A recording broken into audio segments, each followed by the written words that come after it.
l'intérêt d'un abécédaire, comme je le disais, c'est de pouvoir se référer à l'une des 40 notions qu'on trouve dans ce livre et qui sont les très grands enjeux de notre avenir. Alors ça va de agriculture et alimentation jusqu'à virtuel et zoonose, en passant par génétique, transhumanisme,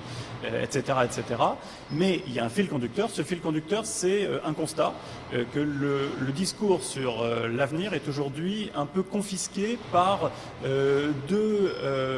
discours un peu extrémistes, qui sont les discours du transhumanisme et de l'effondrement, la collapsologie. Alors d'un côté, le transhumanisme nous explique que très rapidement, la science et la technologie vont faire de nous de véritables dieux et vont donc régler tous nos problèmes de manière un peu magique. Et de l'autre côté, les collapsologues, les effondristes, on pourrait dire, nous expliquent que, compte tenu de la manière dont nous traitons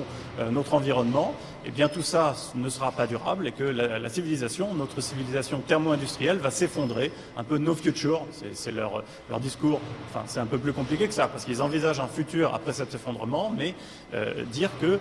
voilà, tout va disparaître assez rapidement. Et donc, ces discours sont aujourd'hui dominants, et en m'interrogeant sur les grands enjeux d'avenir, je me suis aperçu qu'ils n'étaient pour autant pas des plus crédibles. En tout cas, ils n'étaient pas certains, alors qu'ils sont présentés comme certains par ceux qui les tiennent, et que le plus probable était au contraire un discours modéré, un discours intermédiaire entre les deux, un discours qui expliquerait que la crise environnementale est un immense danger, peut-être le plus grand défi qu'il va nous falloir relever dans les décennies à venir, mais que l'effondrement n'est pas forcément inéluctable, et d'un autre côté un discours qui dise que la science et la technologie sont en train de révolutionner en très grande profondeur nos vies, mais que les plus grandes révolutions qu'attendent les transhumanistes, par exemple la fusion de l'homme et de la machine, l'immortalité, ne sont pas pour demain, et qu'on va vivre dans les décennies qui viennent, d'ici à la fin du siècle, dans un monde intermédiaire, entre effondrement, qui ne sera pas complètement un effondrement, et singularité, c'est-à-dire explosion technologique, mais pas encore tout à fait non plus.